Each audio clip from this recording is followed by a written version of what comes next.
Guys, welcome to the J. Scott Outdoors podcast. Today is going to be a great episode with Krogh of Mogollon Rim Outfitters.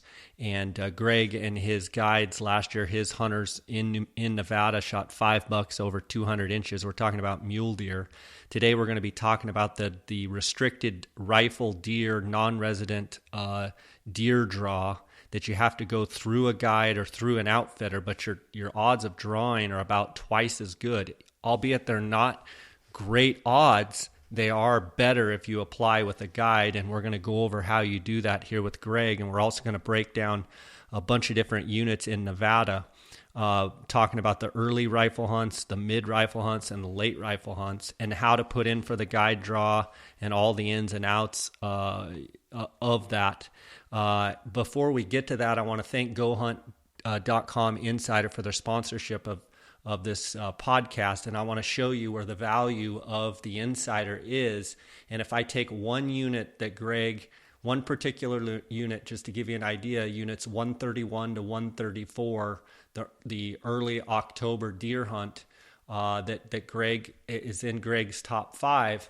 If you look at the tags drawn last year, no tags were drawn in the 0 points. So someone with no points, no one drew last year. But if you look at the amount of people, non-residents with 1 bonus point, 2 drew in 2016 and 3 drew in 2015. If you look at the amount of people that drew in 2016 with 2 points, there's 4 people that drew in 2016, 1 person that drew in 2015. If you look at the amount of people that drew with 3 points, 1 person drew in 2016 and no people drew in 2015. There were 14 going back to, there were 16 people in 15 with 0 points that applied, and none of them drew. There were 16 people in 2016 that applied, and none of those drew. But if you go to the 1 point, in 2015, 20 people put in, 3 of those drew. In 2016, 14 people put in, and 2 of those drew. As well as if you bump up to 2 points, in 2015, 9 people applied, 1 person drew. In 2016, 8 people applied, and 4 of those drew. And so with 2 points in 2016, it was a 29% draw. And in 2015, it was a 9.4% draw.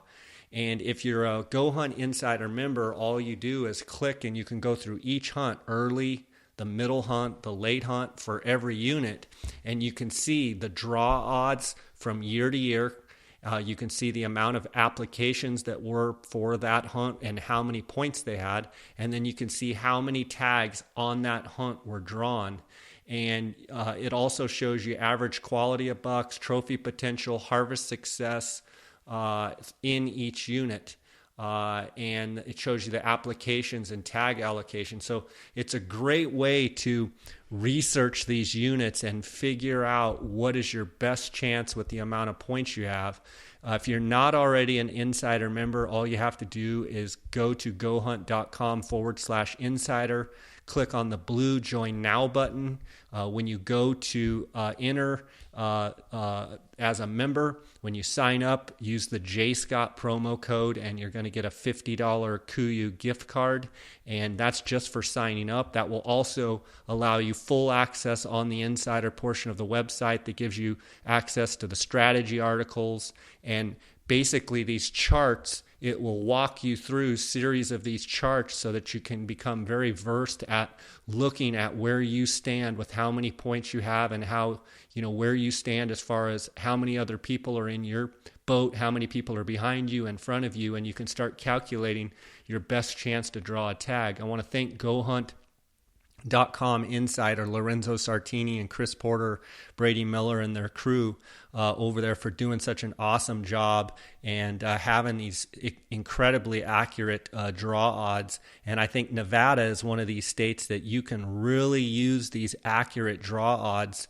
And not only do they have them broke down in this guide draw, but they have the general draws as well with the resident and the non-resident. And these are the most accurate draw odds on the market today. I want to thank my other sponsors, Kuiu.com. Jason Harrison and his crew make unbelievable ultralight hunting gear. Phonescope.com. By the way, let me back up. Kuiu, we're going to be announcing here shortly some benefits for you guys using a promo code with Kuiu, so stay tuned for that. I want to thank Cheston Davis and his crew in Beaver, Utah at phonescope.com. They make digiscoping adapters. They can take any binocular, any spotting scope, and adapt that to any phone. You can be taking photos and videos right away. You don't have to be a rocket scientist to figure it out. It's a great adapter, and you can be taking really good 4K video in no time. Use the JScott promo code, JScott16 promo code, and you will get a 10% off discount. Also, the Optics Authority, the Outdoorsman's, Cody Nelson and his crew in Phoenix, Arizona. If you use the JScott promo code when purchasing at outdoorsmans.com or by calling on the phone or going into the shop, their phone number is 1-800-291-8065. Guys, I want to thank you for your support of this podcast. I want to thank the sponsors. Let's get right to this episode with Greg Krogh. And don't forget, the deadline for the guide portion of the draw is March 10th, 2017. And Greg's information is MogollonRimOutfitters.com. You can listen through the podcast and also hear how to get a hold of him and how to go through the guide draw process. And there still is time. Just get a hold of Greg and listen to the podcast, and you'll know what to do. So guys, thanks for all your support. Let's get right to it. Welcome to the J. Scott Outdoors podcast. I am in Chino Valley, Arizona, at the home of Greg Krogh of Mogollon Rim Outfitters. And we're going to be talking about the restricted deer non-resident draw in Nevada with Greg Krogh here, one of the best outfitters in Nevada. And I'm looking forward to this conversation to break down the guided deer draw. But first, how you doing? Good. How you doing? Good. It's great to be up here. Coming up as soon as I got out of town there in Phoenix, just the whole way until I got up kind of on the plateau, just green as can be. And obviously tons of moisture around here. I see snow on all the mountains around. Obviously it's still too cold at night probably to start growing much green feed, although I see a little bit out in your pasture starting to grow.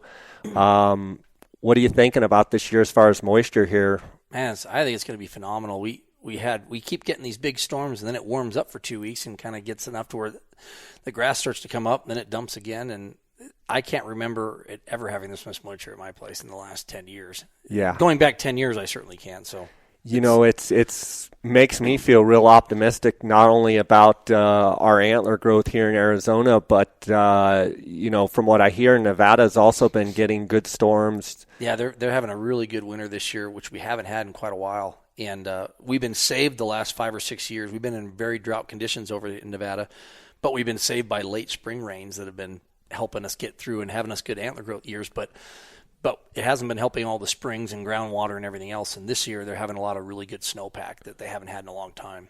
What, in your mind, like in relation to the deer and elk antler, speaking specifically about Nevada having a good winter moisture, and then if we have any of those spring and then, summer type green ups, going into having a good winter, how important is that for antler growth in your mind? Well, it's Nevada, specifically the areas that I hunt, which are kind of southern and southeastern or central eastern Nevada. They're not a lot of those are more high desert units, so we don't have like a winter kill. So snowpack's not going to end up killing deer in the units that I'm hunting. So any kind of snowpack I think is really good. If you get a really good snowpack like we're getting this year over there and really good winter rains, then you're going to have at least an average antler growth year. But I think for optimum growth, the most important is the May rains, late April and May rains, because even on a wet year like this, we're going to need something in April, May, which we've been getting for 6 consecutive years now, or 5 of the last 6 years.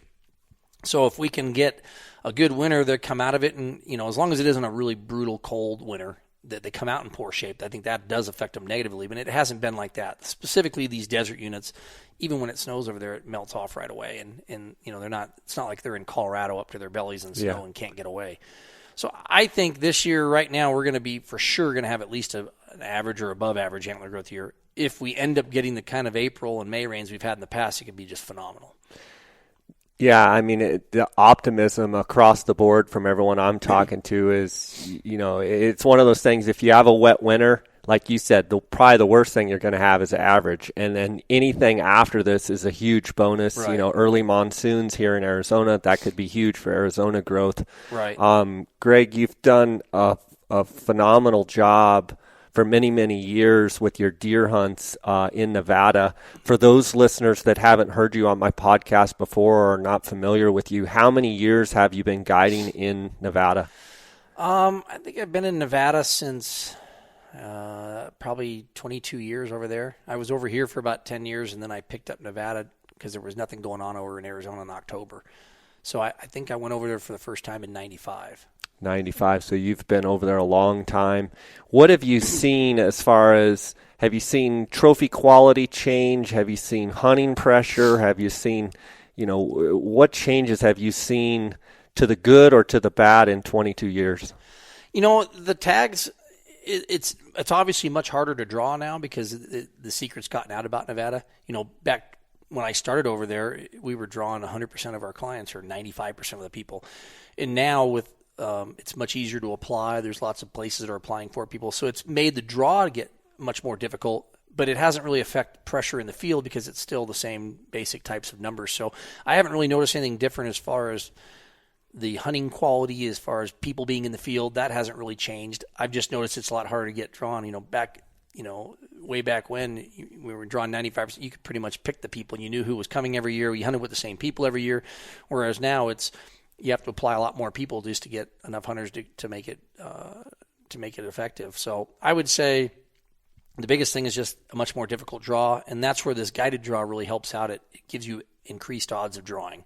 They have a regular draw that takes place in April that any non-resident can apply for, or you can choose to put in for the guide draw, which is where they set aside a certain number of tags just for us as guides, and you're only competing against other guides that are applying for these tags with their clients. So there's less tags available to us, but there's also quite a few less applicants. So the draw odds are considerably better. I did a lot of research on it just yesterday, and on the units that I'm hunting, on the worst case scenario, the odds are twice as good.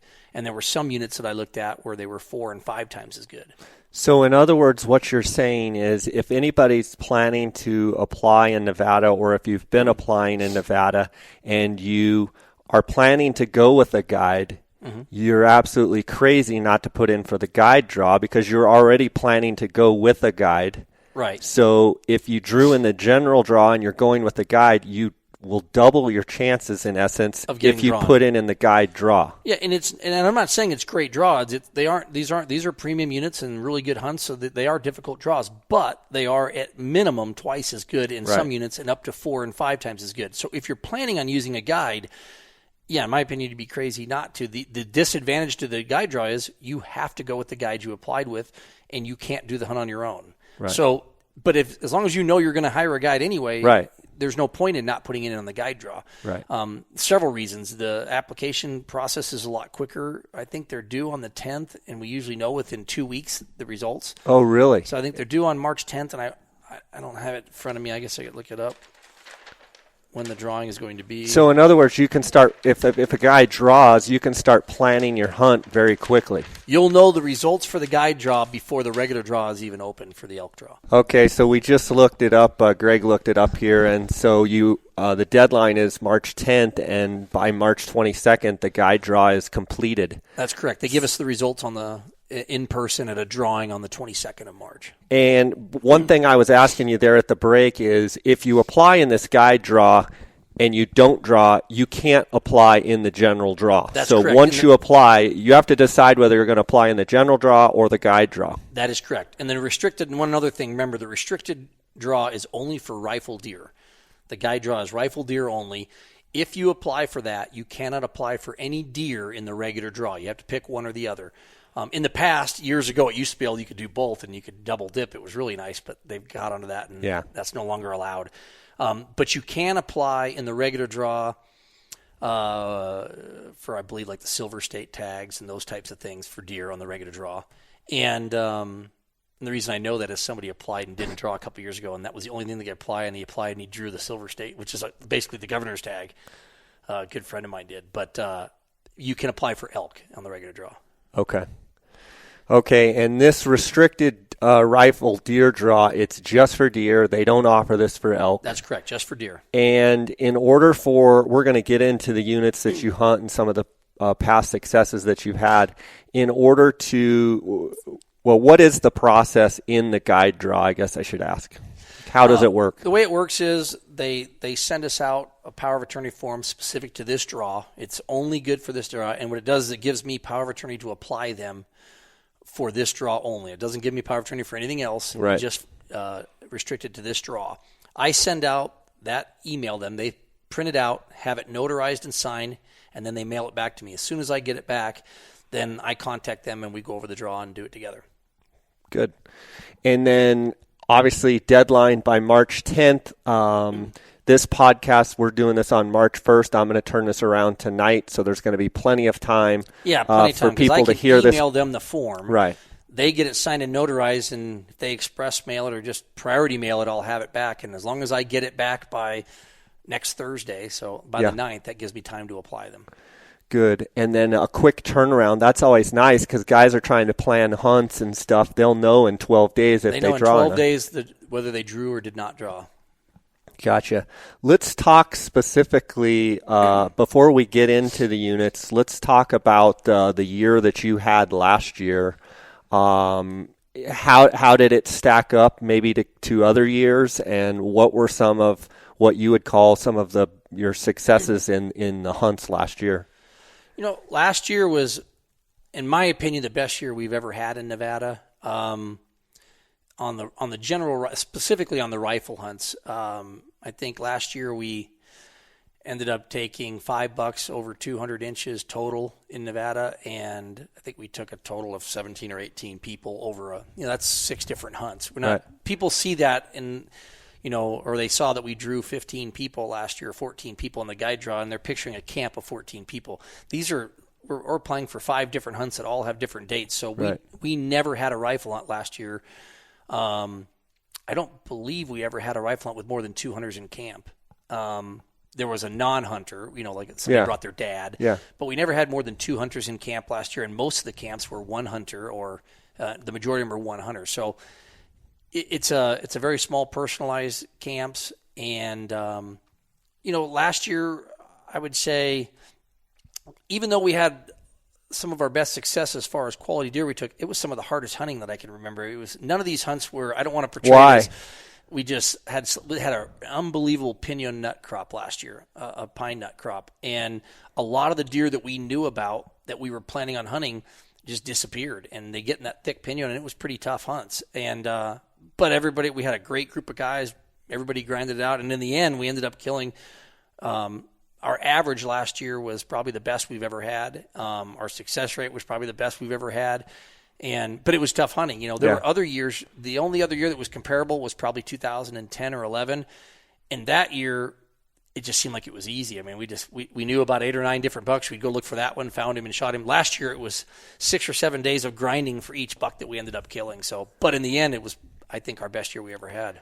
Do you think sometimes, I've seen it a lot, do you think sometimes guys draw these tags, either, and I'm talking in general terms here, they draw these tags or they put in a guided draw and, I've had guys go, well, I'm going with you, Jay. I mean, this is like going to be a slam dunk. And I'm like, yeah, you've seen too many of the highlight reels. I'm just curious from your perspective, how you see guys like you're going to give them a great hunt, and $5 over 200 inches is phenomenal, but that's not the norm. Doesn't happen to everybody. I'm just curious what your thoughts are on expectations and how do you manage that? Because I know as an outfitter and a guide myself, I have to explain to people sometimes, listen, you got 24 points and you just drew an elk tag, or you got, these points. Just because you have a huge amount of points and you've waited 24 years does not mean you get a buck over 220, or does not mean you get a 400-inch bull or a 180-inch ram. It just means you drew that tag. It just means you drew a tag, which gives you the best opportunity at that, but it's still tough.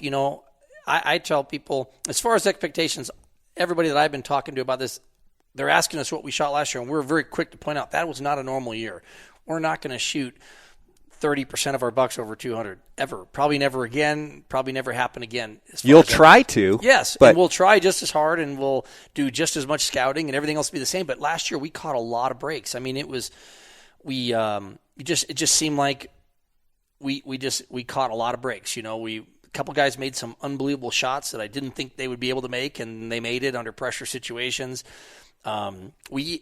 Actually, last year we had a couple of really big bucks get missed. We had 3 or 4 really big bucks get missed last year, and nothing, not chip shots or anything. But I just think that the biggest thing is just because you draw these tags is like what you said.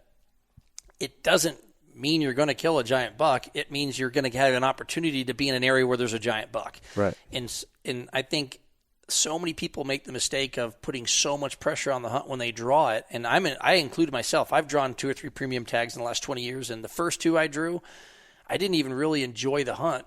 It took away from the enjoyment because I put so much pressure on having to be successful because I waited so long to get this tag that even when I got the buck I was looking for, I don't look back on that hunt and have a really good memory of it because I was so stressed out about it. I was afraid of what people were going to think if I didn't get a big buck because I drew this tag.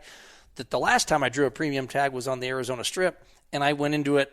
Going into it, I remember talking to my buddy who had the tag with me, Pat Loescher, that I'm going to have fun no matter what. And I don't care if we don't see a buck. I'm going into this one to have fun. And ironically, I didn't get the buck that I was trying to kill on that particular hunt. The other 2 I did, got the specific deer I was trying to kill and didn't have a fun hunt. This one, we hunted our butts off for 10 days and never got the buck we were trying to kill and ended up shooting a backup buck. And it's by far the funnest hunt I've ever had in my life. When I look back on that hunt, I can't think of anything but positive memories. And I see a lot of that now in these hunts that, last year was a great example of guys that had the right attitude. I'm thinking back on it, there were a couple of different guys. I don't know, am I allowed to mention names or not? You can say whatever you want. There was a young, I call him a kid, he's 20, or 21, but Louis Polish's son, Tony, and he drew a tag, and he had a 231 tag, and I can remember for the first 5-6 days of his hunt, I could not turn him the buck we were looking for, and we were trying our hardest. We were up there an hour in the dark, and just could not turn the buck. And this was a buck we were regularly seeing leading up to the hunt. And he just kept this positive attitude, and I kept apologizing to him, telling him I can't believe this is how bad this is. And we were hunting a buck in a low-density area, so we weren't seeing very many deer. I mean, we were seeing 7 or 8 deer a day, and the same 7 or 8, and not the buck we were looking for. And he just kept being positive and saying, gosh, it doesn't matter. I know that every time we turn these glasses, he might be standing in front of that juniper, and we're going to shoot him. And he grinded it out. And I remember on 6.5 days into his hunt, we didn't have an opportunity to big buck. And then on the last afternoon, it all worked out, and he ended up killing probably the biggest buck. Well, hopefully he kills a bigger one, but there's a good chance it'll be the biggest buck he ever kills in his life. And how big was it? It was a 205 typical, just a beautiful buck. And see, I love those stories because here's a guy that, he put in for the draw, whether it was guided or whether it was in the general draw, and then he hired you, he paid his money to you, and, you're getting knocked around, beat around, not seeing many deer. But that's the thing that I just, you can't stress enough to people that this is how those hunts are. We're hunting in Nevada. We're hunting in Arizona. There's not lots of animals. We're up looking at big, vast amounts of country, and you have an opportunity to kill one of those because you have a tag in that unit. But it doesn't mean you're going to come home with one. Right. And you've paid the guide fee. So what? So is the other guy. So it's like it's still a grind. And I think one of the things that people see is they see your successes, they see our successes, and they put us up on a pedestal of, these guys can find anything anywhere. And maybe sometimes we can, and a lot of times that's the truth. But then there's just times when the hunting is tough. I can't think of hardly any hunts that I've gone on, and I'm curious your feedback, like where it was just easy. Like rarely is it easy. Like maybe a couple where it's just like, oh, yep, it's a gimme. It might have been because of the time that was put in ahead of time and it all worked out on opening day, but it's very rarely just go out there and look for a big buck and find one. And it Jason Schillinger hunted with us this year. He killed a big buck with us a few years back, and he had the same tag the week before this Tony did, and we hunted that buck for 6 days and never saw him. And we saw a couple good mature bucks, nothing great, but we're hunting one specific deer, and I've heard from 2 or 3 people, including him, that what a blast he had, because we still we had video of the buck, we had taken pictures and film of the buck all summer. That needs to be what you're focused on. You're in an area hunting a buck that you might see, and it didn't work out for him, but it worked out for the guy the next week. And there were several guys, and every single person we took this year, specifically the guys that shot the big bucks, all of them had rough hunts.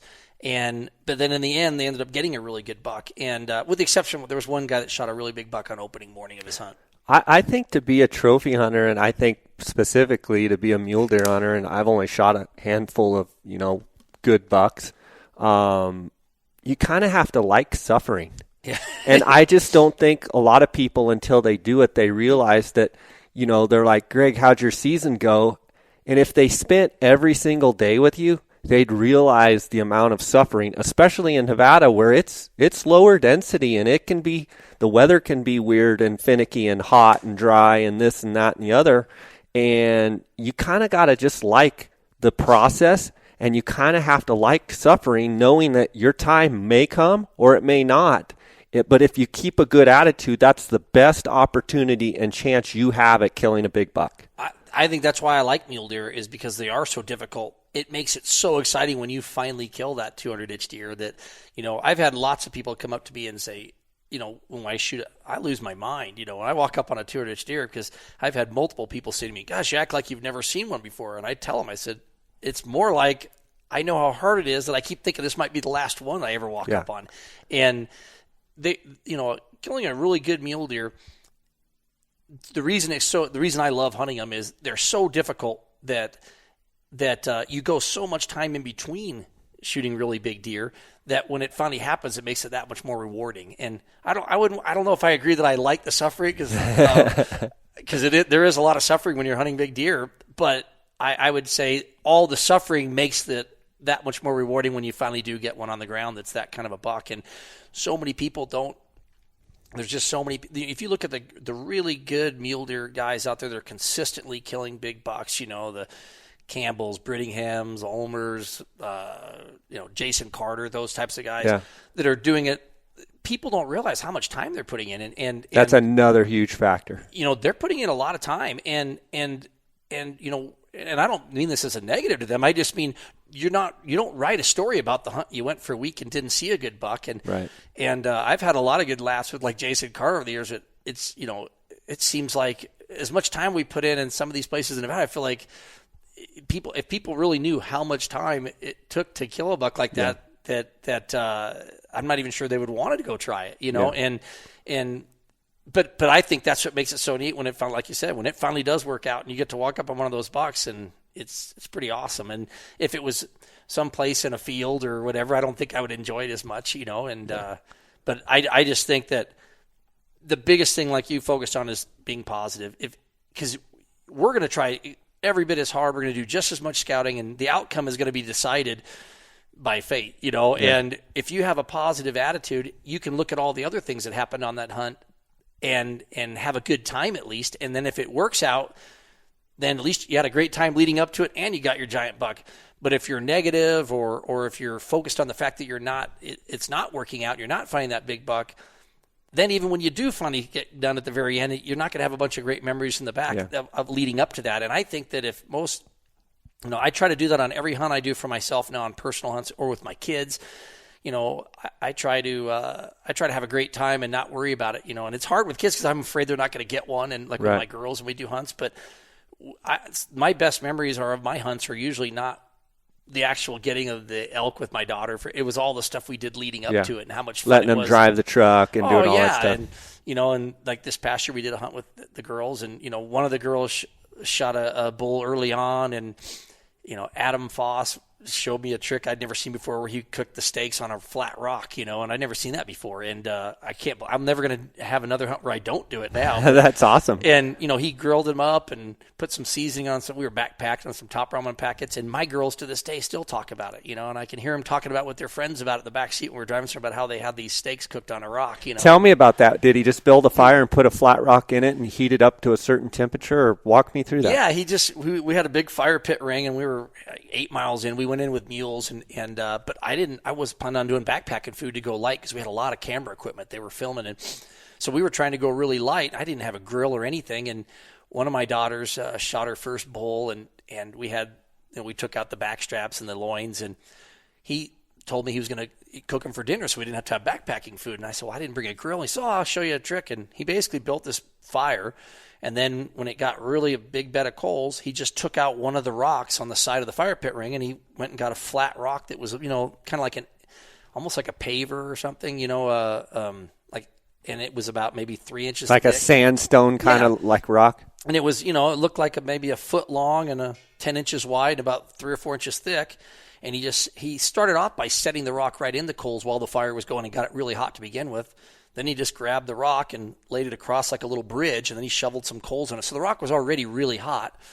And he just carved up some steaks and threw them on there. And it was, I can't remember because he told me 2.5 minutes he cooked the first couple batches, and he was telling me that he was cooking them for 2.5 minutes. And I like stuff rare, and I didn't believe they could really cook it that fast. So I did it for 3, and that batch was like leather. I mean, it cooks them fast, and it was 2.5 minutes to a side. And so literally they're sizzling on that rock. Oh yeah. It sounds like they're on a grill. That's cool. And it was unbelievable. But those are things you remember even my more kids than still talk about it, and don't get me wrong, it was fun when they got their elk, and there was a lot of great memories there too, but we had a rough hunt. We were in an area that didn't have a lot of elk. It's an easy unit to draw, and we only saw, I think we saw 3 bulls total in 5 days with 6 people glassing, and we shot 2 of the 3 that we saw, but we had a blast with all the jokes and goofing around with the kids and out, and all the hiking and some of the scenery they saw. So by focusing on all that, you're still going to, I'm not saying you'd have to quit trying. Try just as hard, but try to enjoy all the other things on the hunt also, because it may not work out and you may not see that giant buck, but at least you'll have other great memories, and my daughter ended up getting an elk at the very end, but had she not, she still would have had all those other memories of her sister's bull and, helping her sister skin her bull and all that kind of stuff. So I think I just think the biggest thing is don't put such high expectations when you draw these tags, and just look at them as what they are, an opportunity to be in an area that has a big buck. And that's what makes it so difficult. But you still have to go find that big buck, and for sure, it can be tough. As far as giving advice to rifle hunters that are coming out to do this hunt, we're talking about the restricted rifle draw here. I mean, I've seen it a lot where hunters, they want big bucks. There's like, I want one over 200, and then they show up and they're fat and out of shape. Like, what would you tell people the best thing that they can do, even if they are overweight? Like, what do you tell people, and what do you normally see? I mean, a lot of times they don't do anything. Well, just be honest up front on what you can do, because some of the units are different. Some are real physical, some are don't. So if a guy isn't in the best shape, that's not the end of the world. But let us know so we can put you in for a unit that isn't as difficult. Even if that means your odds there aren't as many big bucks in that unit, you're better off to be in a unit that doesn't have as many big bucks that you yourself can get around and hunt in. There's still a chance. Whereas if putting into a unit that's extremely physical, where the hike is something that's very difficult and you're not even going to be able to do it anyway. So just be honest with what your condition is to begin with, number one. And then number 2, get in the best possible shape you can leading up to the hunt, because it not only will it help the outcome of the hunt, it'll also help with the enjoyment of the hunt. If you're miserable, I'm sure you've gotten ready for a hunt before, and I've had hunts that I wasn't in shape, that I'm not in bad. I didn't maybe run a bunch or do something when I knew it was going to be a physical hunt, and I still did everything I needed to do, but I was miserable because I hadn't been. And then there's other hunts, like I'm thinking back like on bear hunts, where it's really physical fall bear hunts. And then there were years where I ran 5 miles every day leading up to the hunt. And then I enjoyed the hike up and to go after these bears, and I enjoyed the hike out, and it made the hunt more enjoyable when I was on the hunt. So it's not only will it help your outcome, it'll make the hunt a lot more pleasurable if you're not dying the whole time. For sure. Yeah. I mean, definitely being prepared, getting your feet prepared, and wearing boots that you're going to wear on the hunt, not, and wearing them a lot so that your feet are in, because if your feet are in bad shape, everything that starts there. And if your feet are hurting during a hunt, there's really not much you can do once it starts. How many days would you say you're in the field between all your hunts between Arizona and Nevada, if you had to guess? Between starting around the 4th of July until the end of January, I might have 10 days off total, so just short of 6 months. And what boots have you found over the years that work best for your feet? I'm not probably a good. I have pretty strong ankles, so I'm not somebody. A lot of people make fun of me because I don't wear. A lot of people have really high tech boots, and I wear a lot of Salomon lightweight hikers. And until the weather goes bad, I would prefer to wear a pair of Salomon with no ankle support at all, real lightweight shoes. I get a lot of people make fun of me in the pictures. They think I'm wearing tennis shoes, and I like really lightweight footwear. But once the weather turns bad, obviously you can't do that. So when the weather goes bad, in the past I've worn Kenetrek. I like those. I actually like a Danner boot. I'm not a real picky foot person, though. I wear so your feet Danner are pretty boot tough. Right now They're that's not waterproof and warm. And I hunt in Arizona, Nevada, and we really don't have the kind of conditions a lot of places have. You look at I think last year in Arizona, I hunted in the snow one time, and that was on the late elk hunt. It snowed for one day, and the next day it was all gone. Yeah. So we don't really have those kind of extreme conditions. I want something I go for more lightweight and comfortable. For the late season, obviously they got to be waterproof and warm, but I'm really not all that particular. Most of the hunts I do in Nevada, the temperatures are pretty mild. I'm, like I said, lightweight hikers. We are going to get into these units, I promise, but I've got him here captive. Do you want to get another water? Are you good? I'm good. I have recently switched to the twin spotter, Swarovski twin, 65 millimeter. I got that jig from Benny Wells here in Prescott, and I just absolutely love them. One thing I found that was a game changer for me is I've taken the eye cups off. Right. And I used to have an old pair of Doctors before I got the Koas and cut the rubber off so my eye was actually right up against the lens on the Doctor. Mm-hmm. And on these twin spotters, for me, I looked through Benny's pair of 65s up here, just right here out of town, right here where we're sitting. And when I got my pair, I unscrewed the eye cups, and it made a world of difference for me as far as field of view. And I love them. I spent 17 days now in Mexico using them. And one of the things that I like about it is a weight savings as far as, with the adapter and the twin spotters, I'm at 7.5 pounds. The Koas, or whatever they were, 15 pounds or whatever they are. Pieces, it's half the weight. And then you have to carry a big tripod. I like the fact that these twin spotters, I could just use my normal little tripod. Mm-hmm. So it's a huge weight savings for me. I know you've tried every big binocular under the sun. I'm just curious, where are you at now? What have you tried, and kind of where have you gravitated towards now? I've gone back and forth.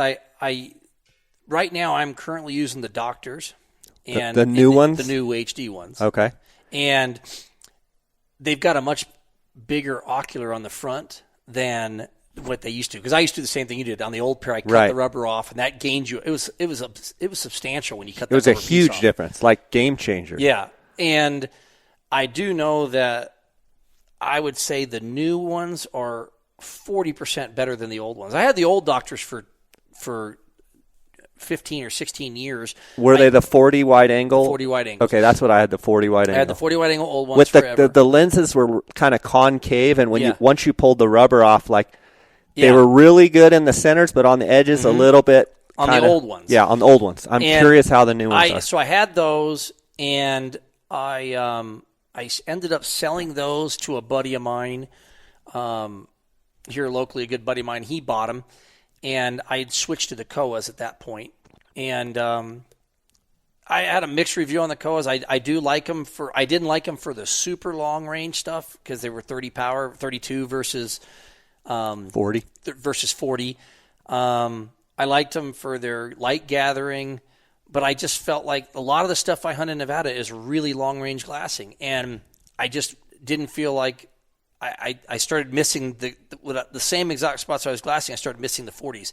I went back, switched, and got a pair of the new HD 40s from a buddy of mine and looked at them, and then I sold my Koas at that point and went back to the Dr. 40, the new HD ones, and I had no idea how much better they'd improved over the old ones until I went and went with my buddy who had bought my old pair, and it's night and day the difference between those two. They've got a much bigger ocular in the front now. Even when you take the eye cups off, they're bigger. Do you still cut the rubber off? Or? I do. Okay, so you cut do. The rubber off, and but I do. What I do is take them off and cut them with an X-Acto knife. I don't get rid of the rubber because it's still because if you get rid of it entirely and unscrew it, it's just a lens. They're not protected. So I take it off and cut them with an X-Acto. But even without that, I did it for a year without that, and then somebody else cut it, and I looked, and I'm not even sure if I really gained that. It wasn't like before when I cut them off, and it was like I can't believe these are the same binaural. It didn't seem to make it. It did make a little difference, but it wasn't as much. So I'm currently using the Dr. 40 wide angles, and I just like them. They're 8.8 pounds. They're a pound heavier than what you're using.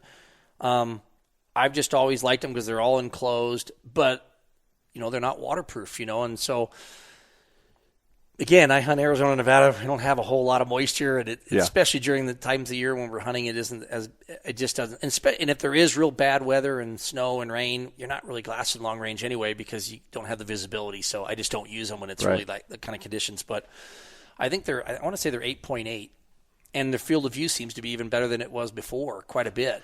So I've been curious. I haven't looked at the new Doctors, but I've heard that the new Doctor HDs are better than the old ones, and I really liked the old 40s. I did too, and I didn't realize there was something out there better. And I had a hard time leaving them. I used them for, I think I had one of the first two pairs that ever came into the country years and years ago, and I loved them, and I had them forever, and they were scratched up, coatings wore off them, and I still loved them.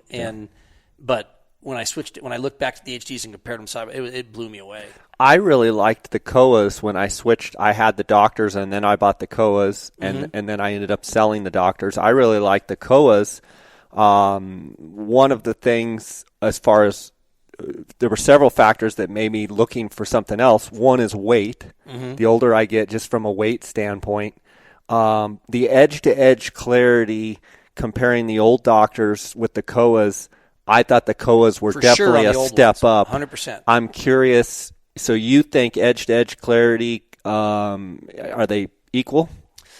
I would still say to this, if you were only looking at that, edge-to-edge is, I would say the Koas still have an advantage on the edge-to-edge. Yeah. But not like before. Before. Let's say 5% total. But I feel like what I was giving up with that extra 35% more 30% more magnification. Right.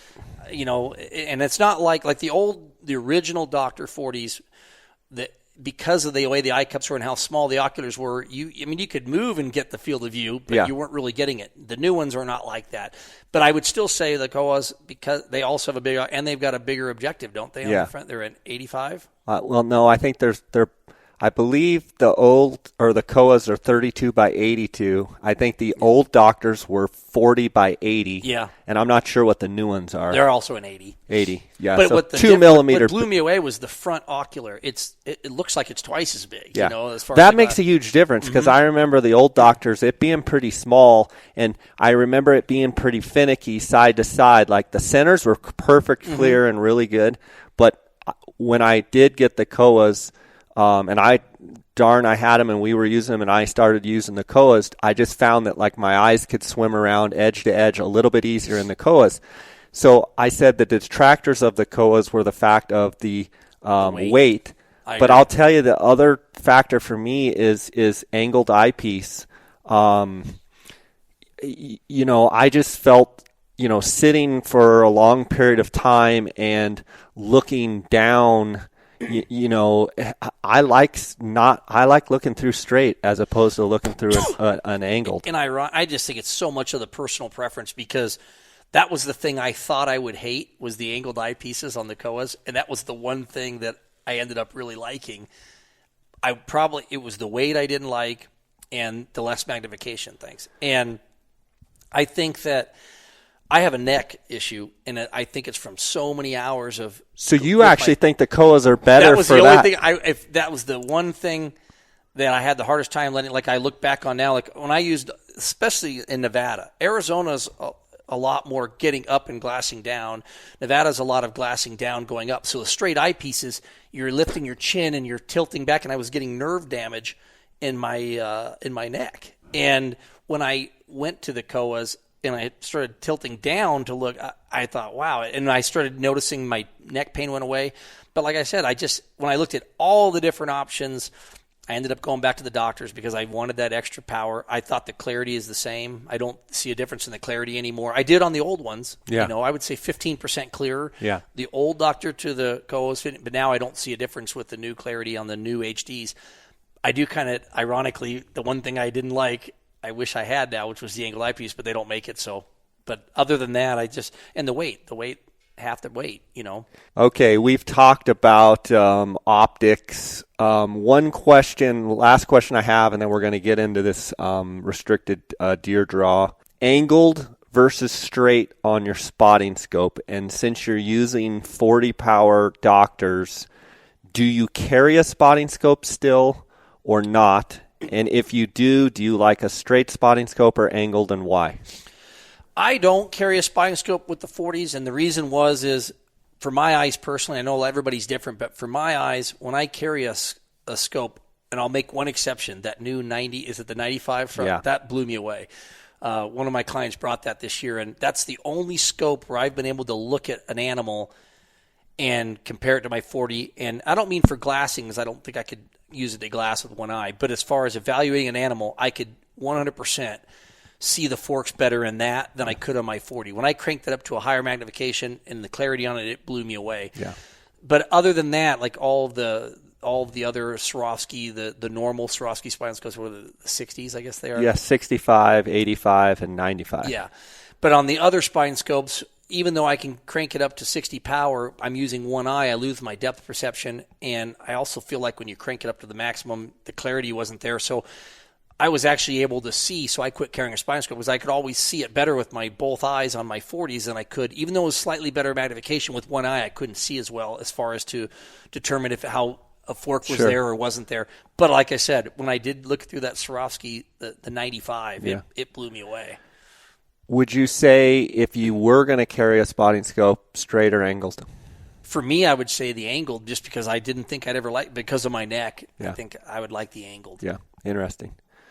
Okay, good stuff. Let's move on here back to the guide draw, and there's basically 4 units that you kind of focus on. And I kind of want you to go through each one and talk about the different hunts maybe in that unit, the timing of the hunts, and kind of how each hunt is.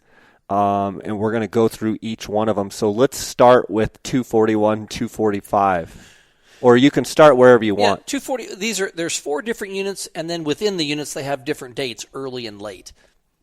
So like 241 to 245 has one hunt, and it's typically, let's see, we got it right here, October 5th through October 31st.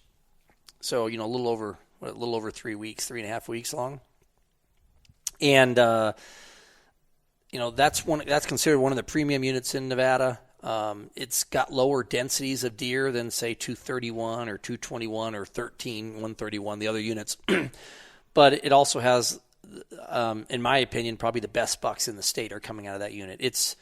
It would be kind of like the equivalent to Arizona's maybe 13A, not as glassable, or it has a lot of thick in it, but it's got some great bucks in it, and it's it's probably got the highest potential for trophy quality, but it's also got the highest potential for a bust. It's lower densities, a very difficult hunt, but it's one of the ones we put guys in for first choice. High risk, high reward. Exactly, a high risk, high reward. How do those season dates, October 5th to the 31st, like what are you dealing with in that? In the beginning of the hunt, we're hunting bucks that we know about that haven't moved yet and that we found in the summertime, and then on the last part of it, you start to see some pre-rut and rut. And so at that point, it's kind of one of those things where if you go early, you're hunting a specific deer, but he's harder to find because it's more nocturnal. There's no rut.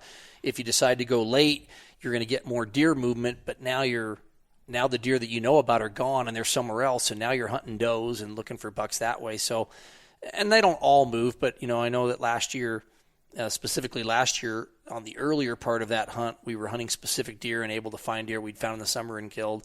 And then on the late hunt, we were not able to turn those same bucks the last week, but we found different bucks. Found new bucks. You found new bucks. So October 5th through the 31st, this is 241, 245, the early hunt. Well, There's only just one hunt. Yeah. But it's early. Most of the bucks that you know about in the summer that you're hunting in the archery season are resident bucks that are right there, and they're still there that October 5th. So it becomes we know the buck is here. All we got to do is put our eyes and find him. Right, which, like you said, like we talked before, is sometimes easier said than done. But you're hunting a specific buck that is there. And so that's the advantage to going early. That time of year, though, it's a deserty unit. It can be hot. There can be not a lot of movement. So the advantage to going later is you can get weather. They might start rutting. You're still hunting resident deer, but they're moving around more, which is a plus and a negative. Sometimes they get up and might go 10 miles to go rut somewhere totally different. Mm-hmm. So sometimes you're hunting totally different deer, and it's I would say it's probably 50-50. Mm-hmm. So how do you structure that as far as, do you do some hunts early and then do some hunts late and just do? We usually do the first week on that hunt and the last week on that hunt. And some guys want to go late, and some guys want to go early. And what if someone said, I want to do both? That's definitely an option. It just depends on the draw and who else draws, what's available. But we can always work something. We've always in the past been able to work something out where someone wants to come early and then try it, and and then come again late. As long as the hard part of that is you have to almost do that ahead of time. Yeah. Or else you're running the risk that we won't have an opening. But if a guy wants to say, I want to book first and third week, last week, yeah, we can absolutely do it. Yeah. Sometimes people will say, I want to hunt the first week, and if there's an availability at the end, and then we just kind of wait and see, and they're kind of on call. If we get done early with another hunt, we send somebody over. And it's kind of a challenge trying to plan, and I'm sure a little bit of a nightmare trying to calculate that, but I was just curious. Most hunts, though, we're in 2 or 3 different units, and I've got 4 or 5 guides that work for me over there, so usually it's not a problem. And if somebody wants to come back, we've done that multiple times in the past where if somebody didn't get one the first week, we'll call them up and there's 4 days left in the season and they'll come back. If they're somewhere out west where they can drive and get there, or, I'm thinking back on last year, we definitely had one person that didn't get one the first week, and in the next unit we're going to talk about 231, and he flew back and rented a car and drove up on the last we were done early, and he came in the last 4 or 5 days and ended up shooting a nice buck. Nice. So this 241, 245, what kind of terrain is it in general, contrasting to the others? Like what style is it? Sagebrush? What? A lot of sagebrush. It has everything. It comes from the Joshua Tree Desert down low, just really just no trees, all the way up to mountain ranges that have pine trees on them. So you have a little bit of everything in it. The majority of the hunting has taken place in the sage and juniper country and some of the units, and then in the low desert. A lot of the better bucks are taken out of that real low desert stuff in the low density areas. Has this 241 to 245, since you've been hunting for 22 years, has it just remained a really good unit, or have you seen it ebb and flow, or where would you say it is in a trend? I think the last 5 or 6 years, even though we've been in a drought, have been some of the best antler growth years because we've had unbelievable timing. Timing. The rains have come in May, and so I've seen the last 4 or 5 years in all the units in Nevada some of the best antler growth I've ever seen, even though we're in a really bad drought. and we've had great antler growth because the rains have come at the right time. So that's why we're so excited about this year with all the moisture they've had early. I think it's going to help with the groundwater situation, the springs. There's a lot of springs now that are dry that I've never seen dry, that have been dry now for 2 years. So hopefully with all this, all this snowpack and some of those springs will come back. Okay, let's jump down to 231. 231 is a unit that we've probably done the most hunts in over the years. We spend a lot of time over there in the summer. We do a lot of archery hunts in that unit, and it's the same thing. We're hunting specific deer. They're much easier to find in the archery season, but then they're harder to kill. So during this rifle hunt, so does it have an early, a middle, and a late too? Yeah, it's that season is the same exact dates. This year they moved it back 3 days. It used to go from the 5th to the 28th. This year they've moved it to the 31st, which is going to get it some rut at the back end. They rut a lot earlier in Nevada than they do here in Arizona. So is that last 3 days, adding that last 3 days in your mind like a game changer for both this 241, 245, and this 231? Well, 241 has always been going right around then to Halloween. Okay. But 231, I can't remember it going this late in a long time. So it's going to the 31st. So that is going to add 3 or 4 days to the back end where you will see some rutting activity. And it's going to be the same thing. You'll definitely see rut. It'll make the last week better.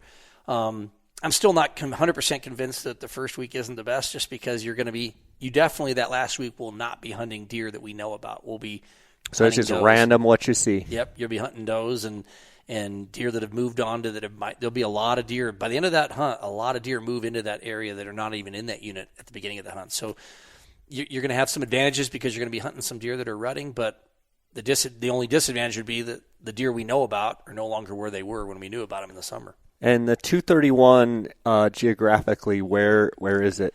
That's 180 mile or 170 mile drive from Vegas. It's kind of winds around. So by air, it's probably, I'm guessing, 80 to 100 miles north of Vegas. It's at near Pioche. Okay. Pioche is the main town in that unit on the south end of the unit. Okay. And does this border Utah? It does. Okay. Both those. 241 to 245 borders Utah on the eastern boundary, and 231 borders Utah to the east. Which one of these units is north or south of each other? 241 to 245 is the most southern unit that we hunt. Okay. Then we go north to 231. And does that moving north make them rut sooner or anything, or not really? I haven't noticed a difference over there because we're only talking – they bounder each other, so you're only talking 30 miles by air. I haven't noticed a difference as far as that. On these two particular hunts that you've mentioned so far, which one has more tags, or is there one hunt that you see way less people? I would say you see way less people in 241 to 245, less tags, harder to draw. 231 has more hunters, but we don't really, in the past, last year, I think if you talk to the guys we hunted with last year, we don't really see other than there's a unit, the next unit we're going to talk about, you do see hunters because it's a migration hunt and everybody's hunting a big valley and you see a lot of deer and a lot of hunters. But 231, I think last year on that hunt, we didn't really run across a lot of hunters. I'm not really hunting the popular parts of the unit. So I would say in 231, at least 5 of the 7 days of our hunt last year, we didn't see a hunter. And then there were parts of the unit we did go and hunt one buck that was in a place that people went to, and when we were there, we saw 4 or 5 different vehicles in the area hunting. So, but for the most part, we're not running into a lot of people. In 241 last year, the 7 days I was in there, I saw one hunter in 7 days. So, on both these units you've mentioned here, 241, 245, and 231, there are elk in these units also, correct? That is correct. And so, is there any hunts going on at that same time, or is it just deer hunts? Is there any conflict? Yeah, there is. In 231, I believe there's I'm trying to think. I'm pretty sure there is. 241, not enough. I don't notice it if there is. I've never seen any elk hunters out there during that deer hunt. And 231, I want to say there is there's a cow elk hunt going on at some point. But it hasn't really ever been. Yeah, in fact, I know there is. There is a cow hunt or a muzzleloader. It's a muzzleloader, either a muzzleloader cow or muzzleloader bull hunt goes on at some point during that deer hunt. Okay. The one thing I've gotten out of this conversation, or one of the things, is this 231 with these a little bit later dates, 3 days. 3 days can a lot of times make a huge difference. Yeah, I think that it's definitely going to help that last week. So that's something that there's a few different people this year that I suggested apply for that I didn't last year that were wanting to do a rut hunt, and it's not really a true rut hunt, but they will. The actual rut hunts are the other 2 units that we're going to talk about next, and they start on the 31st and go till one goes till the 5th and one goes till the 8th, which they moved it back an extra 2 days. It used to go till the 6th. They moved it to the 8th. So that could be a big difference. Those are going to be a big difference, but we always start those hunts on the 31st, and we always see a lot of rutting on that first couple, for right off the bat on those hunts. So if you use the reason 231 should see some rutting at the end of that hunt this year. Okay, so 231, the dates are October 5th through the 31st, and then the next unit that we're going to talk about is 221, 223, and there's 3 hunts there, right? Yeah, they have an early, a mid, and a late. This is something we were talking about on the early hunt last year. This is a unit that is a lot easier to draw, as long as you're not putting in for the late hunt. The late hunt is the hardest, I believe, if not the hardest, one of the top 2 or 3 hardest tags to draw is that unit for the late rut hunt, which is October 31st through November 8th. And is this, in essence, is 221, 223, in essence, the 13B of Nevada? In other words, like the best? Or do they not really have a definitive best? They don't. I don't think they have a definitive best. I think these are the top 3 or 4. I would say more 241 to 245 would be the 13B or 13A. Okay. It's not the same quality as 13B. But it's their version of it. You know, it's the best quality of Nevada. Right. I've hunted both those, and it doesn't. It's. I hate saying that because I don't want to say it's not good. It's if you're trying to hunt Nevada, it's the best there is. But just like, I think there's certain places like the 13B or the Strip in Arizona or the Henrys in Utah, and but the 221, 223 is the most difficult because of that rut tag. Everybody wants that week in the rut, but there's one tag available for it. You know, and what's interesting is that exact same unit you can apply to hunt 3 weeks earlier, and it's one of the easier draws. And you're still hunting the same bucks, it's just harder, Yeah, I see here the dates are October 5th through the 16th. Yep. So you get a shorter window, and you're hunting in a great spot, but they're not really good dates. But if you know about bucks that aren't... too, if you know about bucks, or just anytime you're putting yourself in the field where in an area that has some of the biggest bucks in the biggest buck to come out of Nevada last year was killed out of 221. Last year on the archery hunt, a resident deer out of that unit. I believe the auction tag last year was out of that unit. Several years, the biggest auction tag buck to come out of Nevada in the last 20 years that I know of came out of that unit also. So it's got big bucks. It's just the dates aren't the premium dates. So, but if a guy's willing to take a chance and still want to go into an area where there's a chance at a really big buck, that's when it's the better. That's by far the easiest to draw. Not in Nevada of the 5, 6 choices we do. Right, and then the next one is the October 17th to the October 30th, which is the mid hunt. And they call that the mid hunt, and then those odds drop down to, very similar to all the other ones, very difficult dates. We're really doing for our choices are 241 to 245, and then we're doing 221 to 223 late, and then we're doing 131 to 134 late, and then we're coming back to 231, and then as a 5th choice, if people want to, we're putting them in for the 221 to 223 early hunt where it's an easier draw. And again, it's not an easy draw; it's just easier than the other better ones. Odds, yes. Yeah. So. You just mentioned something there that I think we ought to talk about. So you have 5 choices? They have 5 choices, and they look at all 5 of them there. It's not like Arizona where they look at 2 and then you go back in the draw. They look at your first choice. If it's not available, they go to your second immediately. Then they go to your third, your fourth, and your 5th. So it doesn't hurt you to you might as well put in for the real difficult ones as your first. So in essence, like you said before we started the podcast, there's a barrel and they throw ping pong balls in there and your number's on it. Yeah, I mean, I don't know, not literally, but yes. No, but yes. it just to make it simple, they throw it in a barrel. Yep. And someone that has 20 points, they square it, right? They square it, so they would have 400 so 400 balls in the hopper. and I may put in with no points, and I've got one ball. Right. But when they reach in to grab it, they could pull my ball up, and I've got my 5 choices. It's happened multiple times on the most difficult draw where we've had somebody with 20 points that didn't draw and somebody with 1 point that did draw. It's happened twice in the last 5 years on one of the most difficult draws out there. So, yeah, you definitely want to have points because the more balls you have, in theory, the more balls in the hopper, the better chance your ball gets picked. But one of the things that's nice about the draws is a true random draw. A guy can put in with 0 points on his first time, and he can draw the hardest tag. And let's talk about that. To put in with you, and we're going to cover the rest of the units here, but to put in with you, just to reiterate this, you don't charge the guide fee until they draw. Right. I don't do any deposits at all. It's just you apply. Once you draw the tag, then I contact you, and then I send you a contract, and then we do the deposit at that point. And to be clear, if someone applies with you in this restricted draw, they have to hunt with you or your Right. That's guides. why it's not as important to get a deposit. Right. The tag is only good hunting with me or one of my sub-guides. Right. It says right on the tag that it's a restricted guided deer tag, and it has to be accompanied by the guide or the sub-guides. Yep.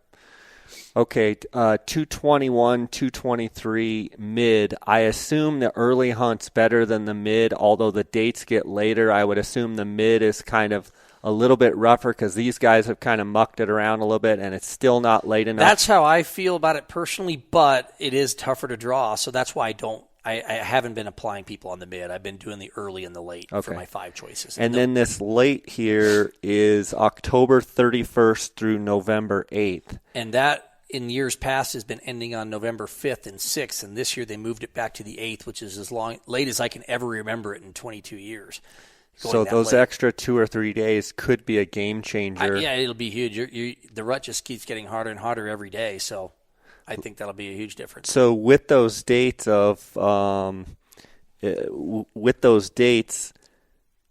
like from the very start, October 31st, it's game on, like full on rut, or is it just getting? It's just getting started then, and by the 8th, they'll be going pretty hard. Okay.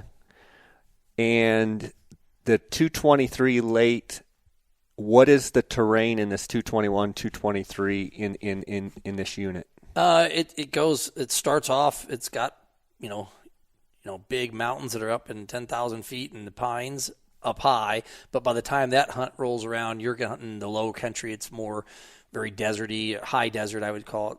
A lot of desert and sage, rocky country, Joshua trees, juniper trees, that kind of stuff. So on that early hunt, you could be hunting high, you could be hunting low. You could be hunting high or low. You could be hunting all the way up on top of the mountain where it's a 4,000-foot vertical climb to hunting down low. The deer are all over it. And then the mid hunt could potentially be no man's land. Deer could be traveling in transition areas. And believe it or not, even on that early hunt, they're already migrating. Last year, we were seeing 50 to 60 deer a day migrating a day by, even on the early hunt. It's not even about weather. Last year was beautiful weather. It was warm temperatures, but once that food source changes, they just start moving, and you'll see them migrating by different deer every day. Okay. 131, 134, there's also 2 hunts here, it looks like. There's an early and a late. Right. Early is October 5th through October 20th, and the late is October 21st through November 5th. Mm-hmm. What do you say about this hunt? That's it's another one of our top. It's in our top 3 choices. The late hunt, that rut hunt, goes from, I think we started on the 31st and go through November 5th. Last year we shot a 32-inch wide buck on that on the first day, and he was rutting like crazy on the 31st, and had 20-something does and full on rut. I mean, shooting at him and he wouldn't move, So and then it went. And the other buck we shot was also rutting really hard, and we shot a really heavy, big typical on probably the 3rd. I think it was November 3rd, and he was rutting so hard we were discussing about shooting him, and he'd look at us and go back to rut and doe. So, wow. And the rut that year, and it was funny, those ruts, sometimes that first week they're rutting really hard. Most years they are. The year prior, which was, I guess, 2015 season, for whatever reason, across the board, we didn't see nearly as much rut that year, just kind of one of those fluke years. So, But it's also a real premium hunt. There's only one tag in it. If a guy's lucky enough to draw it, we've always had really good hunts on that one. Okay. Low country also, very tons and tons of deer. Not very physical at all. You're hunting more of that sage winter range type stuff. Out of all of these units that we've talked about, which one is the easiest terrain? The easiest terrain would probably be the two late hunts in 221 to 223 and the early hunt in 221. Even though it does have a big mountain and you can go and hunt these mountains, there's also a lot of deer down low where it's very, very, very physically easy. And which one out of this is by far the most rugged? Probably the most rugged would be, I don't know. There's parts of them. There's very rugged parts in 24. There's 241, and there's very rugged parts in that same hunt that I said is easy. There's parts of that where you're hunting a wilderness and hiking in, and so I would say 221 to 223 is the easiest and the hardest, physically. Out of these units, which one in general has the most deer? Like, where would you see the most deer? Obviously, on the late hunts, you're probably going to see the most deer, but in general, like, where is the there higher densities are I think 221 to 223 has a lot of deer. 231 has a lot of deer. They're all pretty high density with the exception of 241 to 245. Okay, and I think we said it before. If you apply in this restricted draw, you can't apply in the general draw, correct? For deer, you're right. For deer. And the general draw that's coming out, it parallels these same dates. Yeah, you're putting in for the same hunts. You'll hunt with the same people on the regular draw. Okay. The only difference is you'll have a tag that says it's a guided tag, meaning you have to be with your guide. Speaking of guides, that's a good segue to you have some of the best guides in the business, and you've been doing this yourself 22 years. Speak a little bit about your guides and what it's like to be able to know that you have you're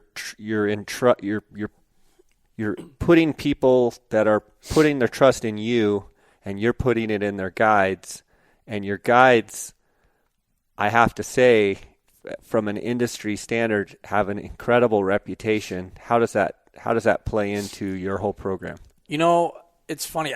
I've for the first this will be my 34th season, and in the first 15 to 20, I hardly didn't use anybody. I mean, one or two people helped me, and maybe three, I don't know, but nothing full time or that kind of stuff. I'd have guys help me here and there, and just in the last 3 years, a good client of mine and a good friend of mine. In fact, he's the father of the son in that story that shot that big buck, and he sat me down and really convinced me that I have to not be a control freak and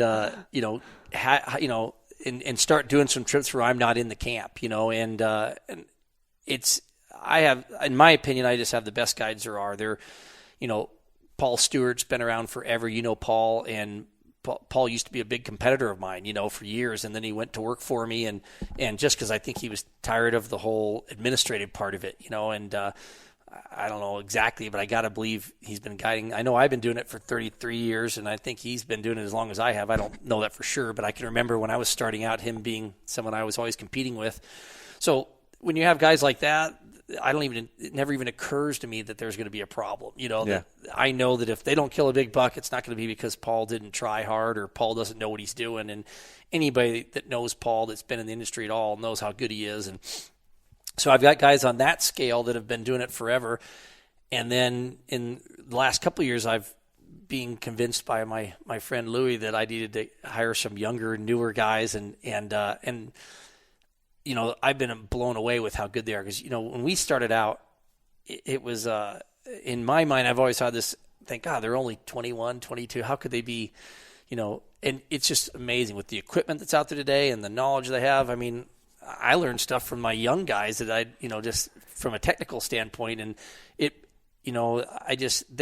they're so far ahead of where we were when we were 22 years old. What I noticed too is a lot of the young guys, a lot of the good young guys, they got the fire in their belly, And you know as well as I do that that's more than half of it. Have the desire and the fire in their belly to want to do good. I think it's cool to see some of the young guides. They want to make you happy.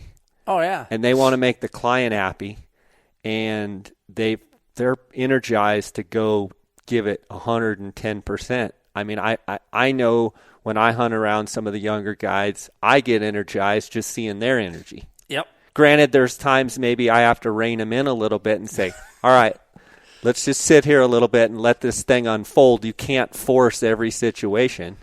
But youthful energy is something that's contagious, I think. Oh, yeah. In the last 2 years, like I said, hiring these new guys, I was so stressed before it started, having new – because I've had the same people forever, and they're all older.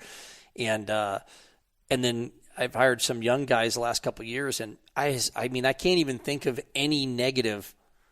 I haven't run into one situation with these two new guys that I'm thinking of that has been a negative. The clients like them. They work really hard. I'm blown away with their ability at their age. Mm-hmm. I'm not saying they're better than us. I'm saying let's not give them that yet. I'm not saying they're not. I'm not saying I'm better than them. I'm just saying, but I was expecting, gosh, this kid's only, they're in their early 20s. There's no way they're going to know all the stuff that they do. And I was blown away by how good a job they've done there. And, I've never had any kind of problems with it. The clients that I've had have already been requesting them on the next trip. They want to hunt with them again. And so I've been really happy, and it's made my job a lot easier that, because now I don't have to be – now I've been able to bounce around a little bit and go from one camp to another camp, and I don't – it never occurs to me that they're not going to do a good job, right. And, they may not kill a buck, but I may not have killed a buck, or right. You may not have killed a buck if we were there. It's just – but I know they're working really hard, and I know they're trying their hardest, and I know they're really good at what they do. You've been doing this 34 years, and you've seen every scenario under the sun, and you've experienced highs and lows and ups and downs and everything there is with the guiding business. I get people asking me, young guys, asking me a lot of questions, sending me questions about how do they become a guide, how do they become a better guide. From someone as much experience as you, like, what would you tell someone that's just starting out, that's young, whether it be advice, whether it be, just what would you tell them?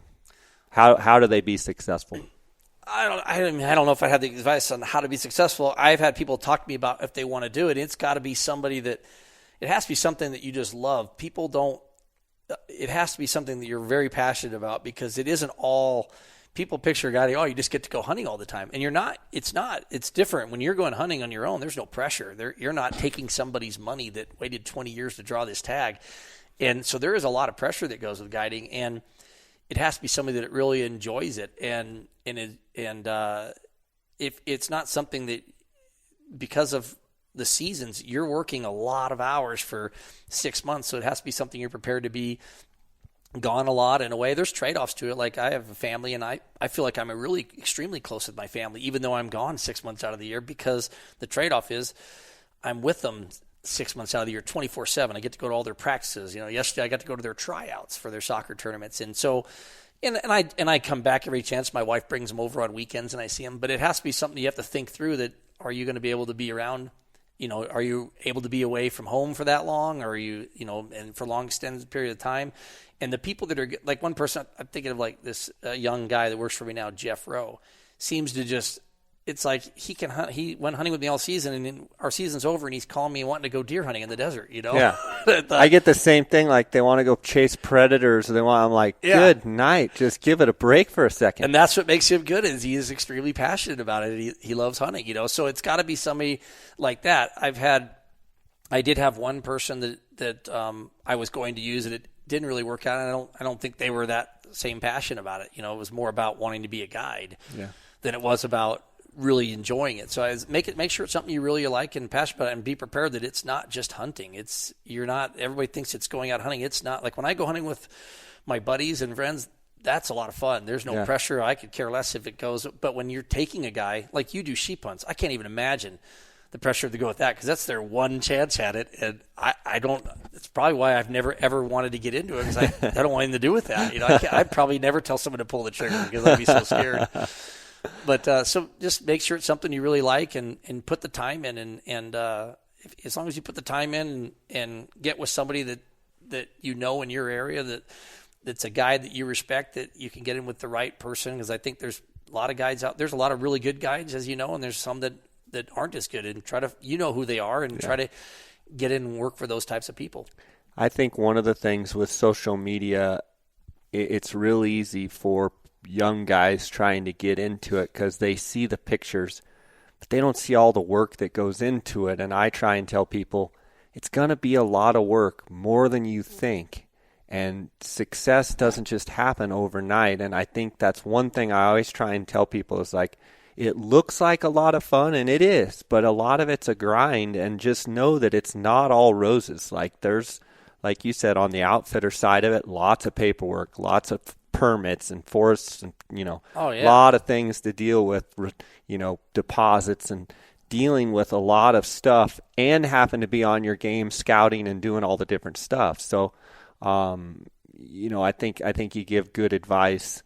I want to give you a chance here to tell people how they can find you and how they can contact you to put in for this restricted deer draw in Nevada. Yeah, the best way is to email me, and then I can send you the forms that needs to be filled out. It doesn't take – there's one form. You just have to get it signed and notarized. Mail it back to me with a contact number. As soon as I get it, I call them, and then we'll do the draw online. They can do that by going to my website, which is mogollonrimoutfitters.com.